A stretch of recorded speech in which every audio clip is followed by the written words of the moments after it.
Welcome to Beekeeping Today podcast, presented by Bee Culture, the magazine of American beekeeping. Beekeeping Today podcast is your source for beekeeping news, information, and entertainment. I'm Jeff Ott. And I'm Kim Flodden, the editor of Bee Culture. Jeff, how you doing? Doing good today, Kim. How about yourself?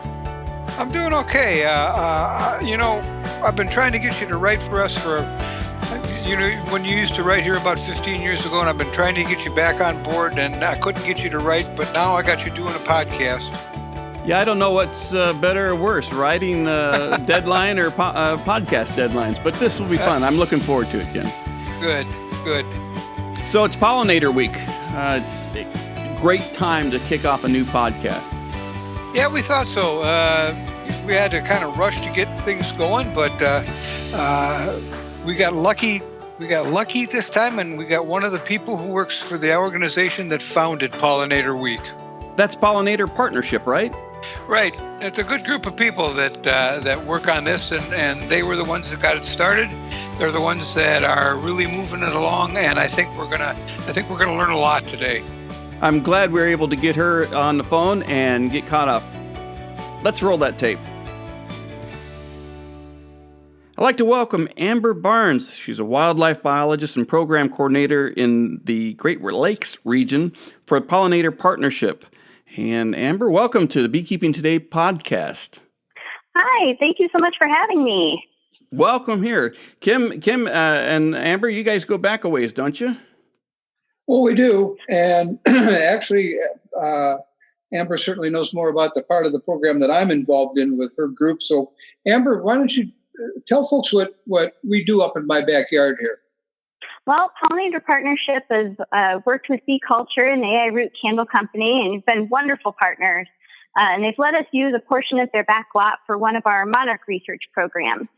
And Pollinator Partnership, which for short we call P2, has a few Monarch projects going on right now, and they all kind of umbrella under our Monarch Wings Across America initiative. So if it's okay with you, I'm going to set the scene for why this is needed and then tell you a bit about what we're doing. Sounds great. So, Good.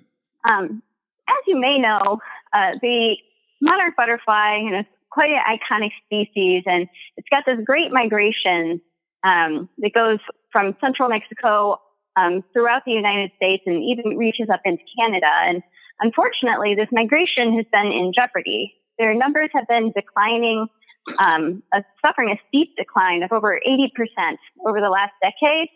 And this great migration has been listed in the International Union for Conservation of Nature as an endangered phenomenon in 1983. And in 2010, it made the World Wildlife Fund monarchs the top 10 species to watch, which includes species that are in need of close monitoring and protection. And then continuing this theme, in 2014, the U.S. Fish and Wildlife Service was petitioned to protect the monarch butterfly under the Endangered Species Act. And that listing decision is expected to come out summer 2019. Good. Wow, that's amazing. Yeah.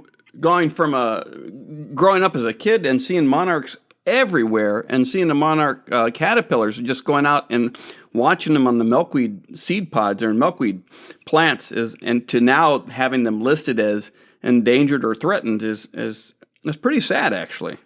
Yeah, it's been a big decline in a relatively short amount of time. And you mostly hear about the eastern population of monarchs with their breeding sites throughout the north and their overwintering habitat of the Oyamel firs in central Mexico. And that migration can be up to 3,000 miles, which is crazy when you think about a butterfly being able to make a migration so long. But there's also the lesser studied western population. And this population is found west of the Rocky Mountains, and it largely overwinters along the Pacific coastline from Mendocino County in California south to Baja, Mexico. But despite their geographic differences, these two populations, the east and the west of monarchs, they face similar threats. And a lot of this is loss of overwintering habitat, breeding habitat, and migratory habitat. And this is playing a significant role in the disappearance of this butterfly and the unique natural phenomenon of this large migration. Wow. So how long has the Pollinator.org been working with the monarch butterflies? We started Monarch Wings across Ohio in 2014. And I think we had a couple projects going on before then, but I didn't have my hand in those. So, I'm not quite certain when we really started with our monarch programming. But our Monarch Wings Across America initiative really got kickstarted with our Monarch Wings Across Ohio. Amber, we have, like I said, in our backyard, we've got here at the Root Company, we've got one of your gardens, and share with me just briefly what it is you do. You show up in the spring and then several times in the summer, and then you, because I'm never able to be out there long enough. What are you doing out there? So I'll just jump into our Monarch Wings Across Ohio project. So this is a project outside Kim's office, and it began in 2014 with support from Kelvin and Elvinor Smith Foundation and a lot of other really great partners and community groups and community partners. And by working with a diverse set of land managers, including parks, businesses, and private landowners, nearly 20 monarch research plots were established on partners' lands throughout northeastern Ohio, including the Bee Culture magazine area. And there's a lot of claims out there about plants being, quote unquote, butterfly magnets. But there aren't many scientific studies to back up these claims on these seed mixes. And that's where Monarch Wings Across Ohio comes in. From 2015 to 2017, we planted these research stations with 18 species of Ohio native wildflowers, and we collected plant-pollinator interaction data from these research plots across a variety of landscapes. And this data has been analyzed to determine which of the 18 species of Ohio native wildflowers used in the study are favored by monarchs. And from this information, we're creating a series of Ohio-specific guides to assist others in being able to create monarch habitat in order to help fuel the butterflies' migration through Ohio. And these guides will be released in 2018.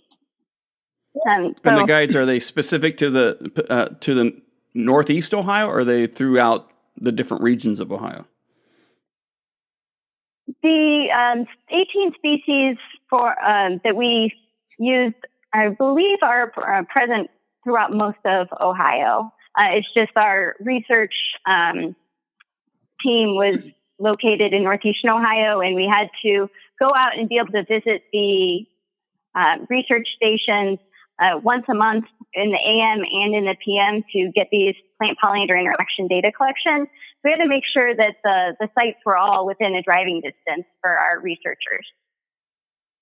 Well, I'll just bring this up real quickly as an announcement. If anyone is interested, on July 21st, 2018, the Root Company is having our Pollinator Day, and you are welcome to come and look at Amber's garden and all of the other gardens that we have up here. It's free and it's fun, and there's a lot of information to be had. And I'm not sure, Amber, were you going to be able to make it this year for that?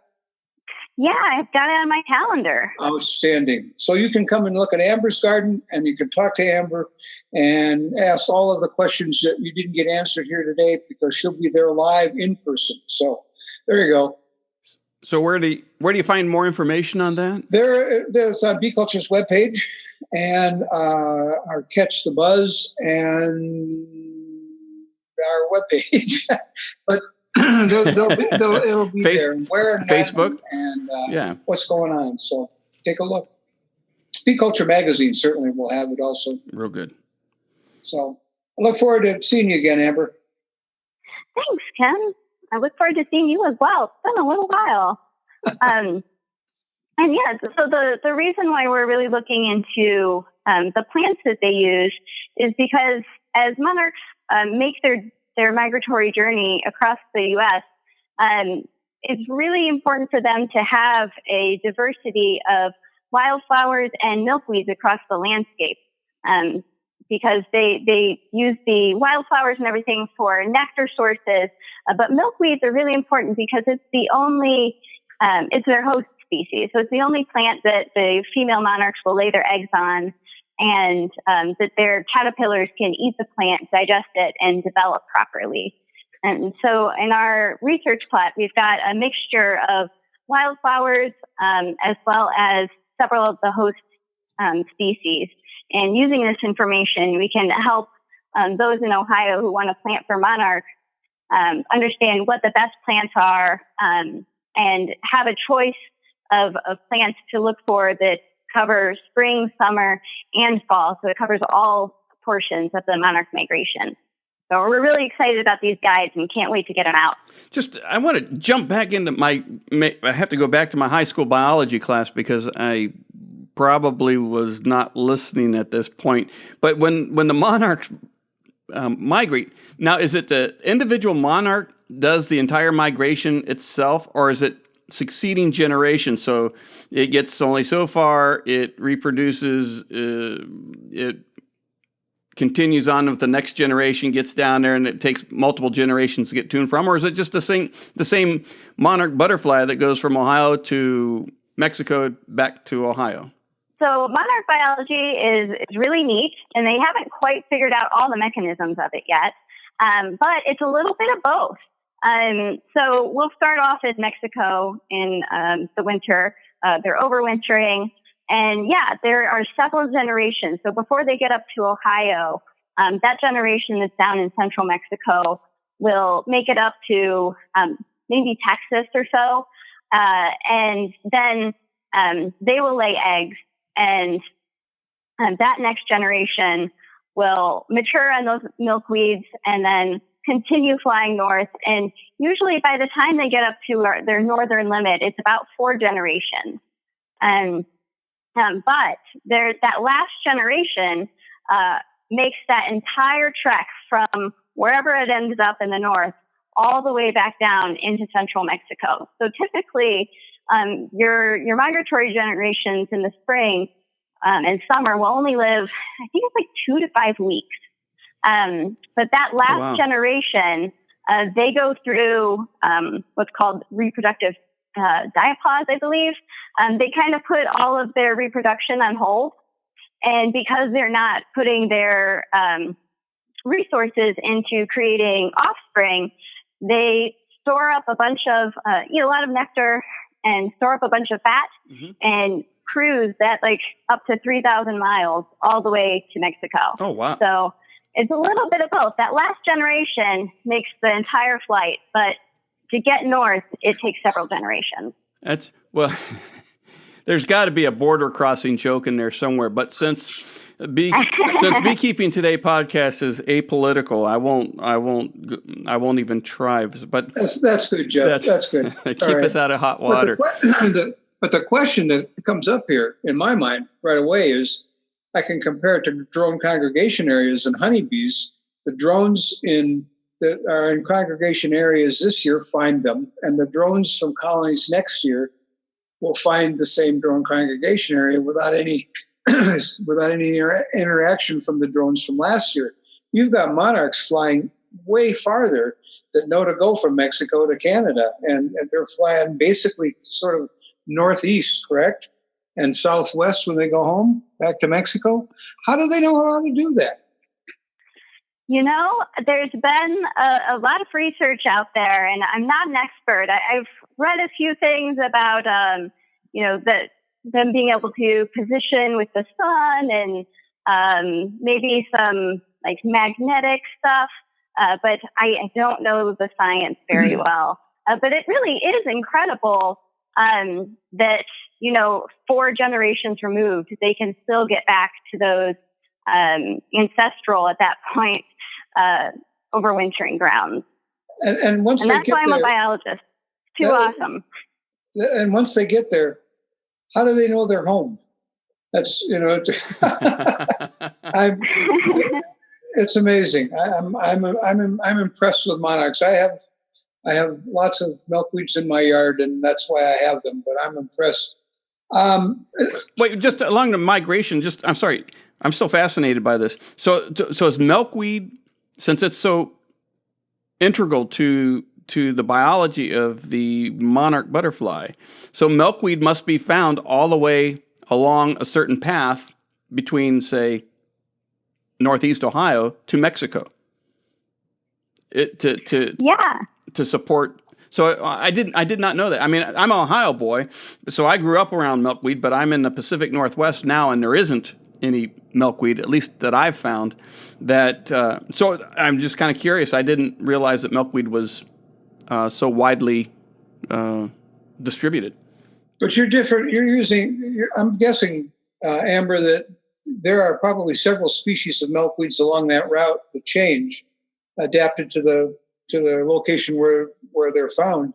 I know I've got 3 different kinds that I've gotten from the Monarch Watch people growing in my yard. So there's probably, I don't know how many species, but I'm guessing that's what makes this route work. Exactly. I don't know. I don't remember the exact number of species, but there's numerous species of milkweed found throughout the United States. There's even milkweeds that can be found in Arizona, in some of your more desert climates. So I believe Monarch Joint Venture has a nice list of which milkweeds will work best for your area. So that could be a really great resource for your listeners if they want to find the right species of milkweed for their area to help with the monarch migration. What's the website? Monarch Joint Venture. monarchjointventure.org? That is a good question. Yes, .org. I'm guessing also, Amber, that those milkweeds would show up, and I've got to mention your eco-regional planting guides that you guys put out. That the milkweeds would be in there also, because there's I've lost count. You've got dozens of regions that you've gathered together and look at the plants that are best for those regions. So I'm guessing you would also see it in one of those. So I've got probably 10 copies of my region laying around in different places in my office here. Just it's a great reference. It's the perfect reference. And when somebody's got a question, I'm on the phone. There's one within arm's reach all of the time. So if you haven't got one yet for where you live, go to their webpage and get a hold of one, because it's a good resource. Thank you, Kim. Yeah, our planting guides are widely used, and we also have converted that from just the digital copy that you can print off or into an app. The Bee Gardener. Bee Smart Pollinator Gardener app. So we have both the digital copy and the application. So if you're in a garden center or something looking for plants, you can use the app and try and find plants that way. But yeah, our planting guides have been scientifically established along the Bailey's ecoregion, and so they cover the areas of the United States that have kind of similar climate, soils, rainfall, that sort of thing. And we've got one planting guide for each of the various ecoregions throughout the United States. And we're also working on establishing an entire set for Canada. And so in there, yeah, you can find a lot of really great resources, including like trees, shrubs, flowers, and what kind of pollinators they will attract, a little bit of the information about the ecoregion itself. And it's a really great resource of our native plants that can be used in habitat creation to support pollinators. And we also have some... and that's... Mm-hmm. I was going to say, that's just to remind... Just to jump in here, that's the Bee Smart Pollinator Gardener, and that's available on Google Play and in the Apple iTunes App Store. Thank you. And the really good resource. eco-regional guides can be found at pollinator.org under the resource tab. and you just click planting guides. You can pop in your zip code, and it'll bring up the correct ecoregional guide for you for your area. What a great resource. Well, of course, one of the other things, Amber, is we're aiming to have this come out on Pollinator Week, and I think you guys are kind of responsible for the early editions of Pollinator Week happening, and getting a lot of this started. Do you have a little bit of that history? Yeah. Pollinator Week was initiated and is managed by the Pollinator Partnership. It takes place the third week in June, and it runs about Monday to Sunday to allow for events throughout the week and on the weekend and everything. And this year, National Pollinator Week is June 18th to the 24th. And this is actually the 11th year of Pollinator Week. So 11 years ago, the U.S.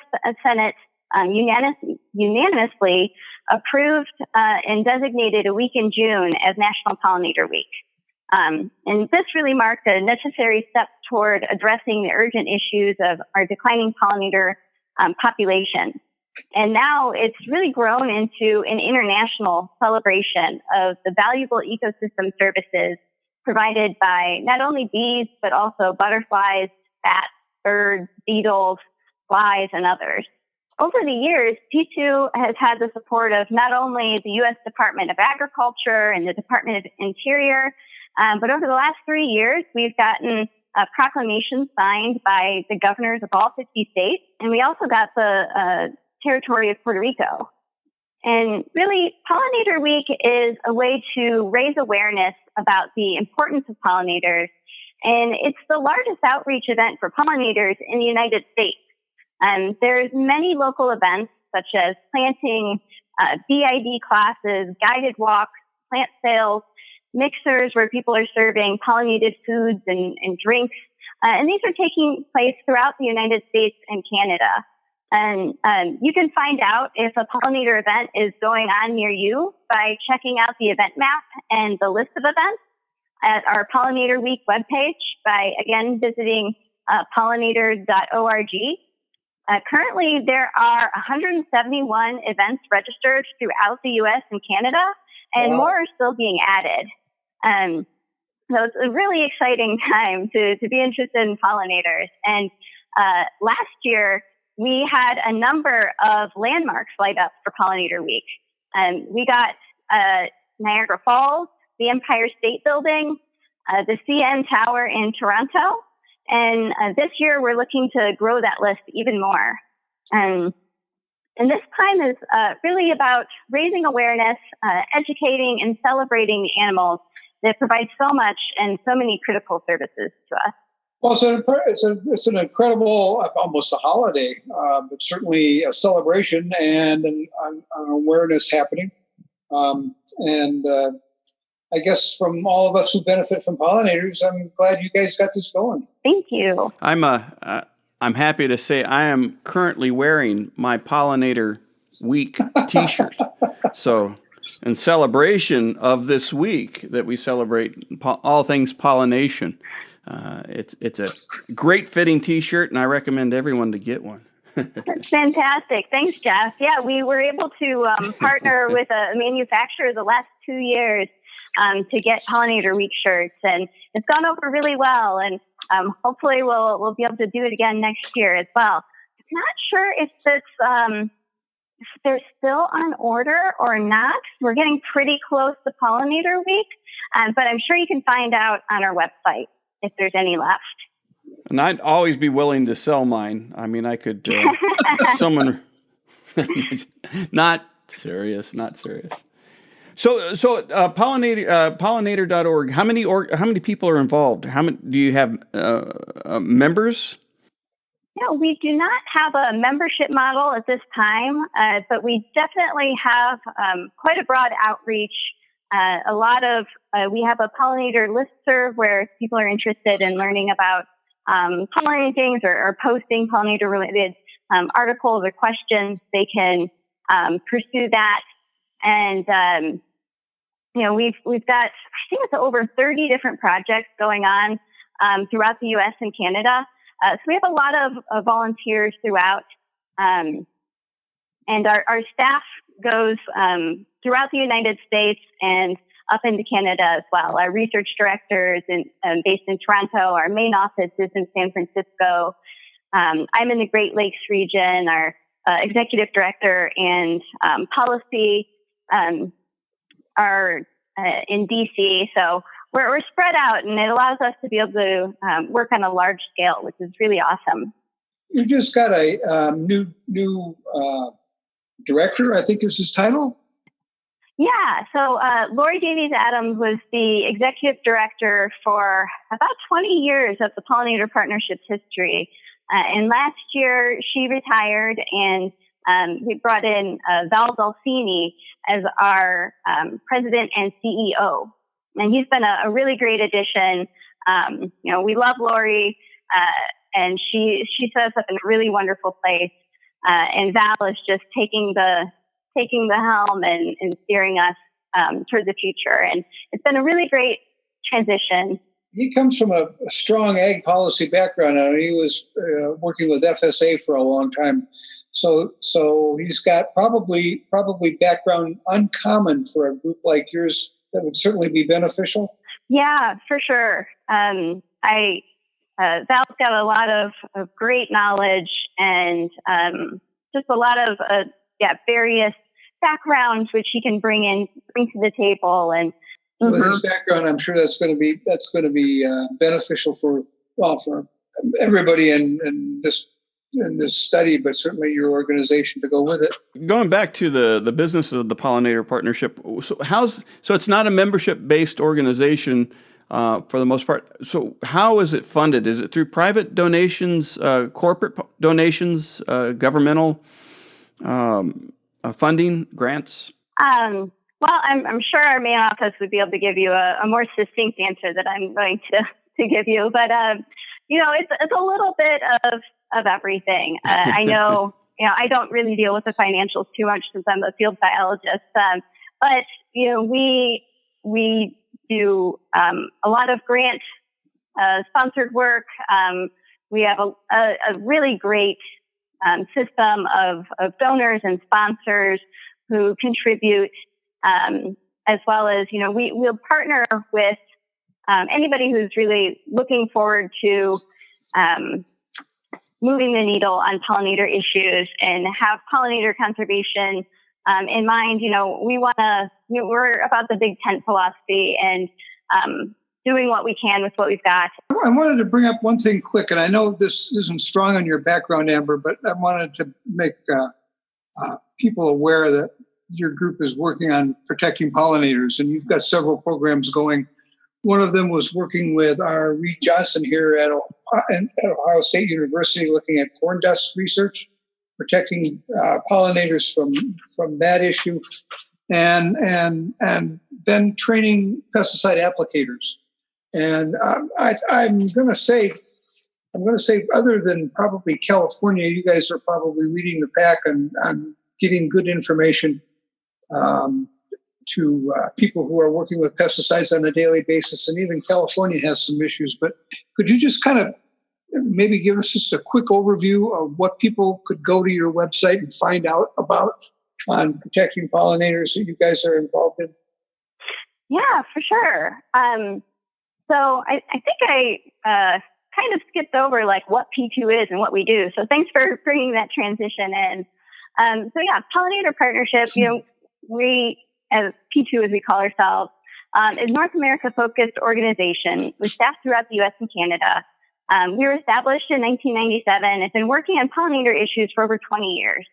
And our mission is to promote the health of pollinators, which are critical to food and ecosystems, through conservation, education, and research. We have over 30 programs, and some of our signature initiatives include the North American Pollinator Protection Campaign, a group of over 160 different agencies, nonprofits, companies, whoever's interested in pollinator. We get we get together in DC every year for this conference, which this year is October 16th to the 17th. And we're lucky enough to have Kim join us this year, which is fantastic. But some of our other signature initiatives is National Pollinator Week, as we discussed, our eco-regional planting guides, our Monarch Wings Across America. And we've been also have this great scientifically based training module for certified pesticide applicators, pesticide and crop advisors, and agricultural producers. And, we also, on our website, pollinator.org, you can find all the information on all those projects I just mentioned, as well as, we've got a lot of educational and technical resources spanning a number of topics. So whether you're looking for educational brochure, a plant guide for your ecoregion, or technical guidance on how to develop habitat for pollinators in your land, we pretty much have you covered.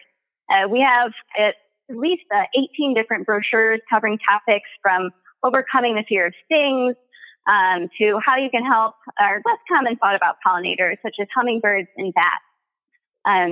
And all of these resources can be found on pollinator.org. Many of them are under our resource tab. Some of them are in our store.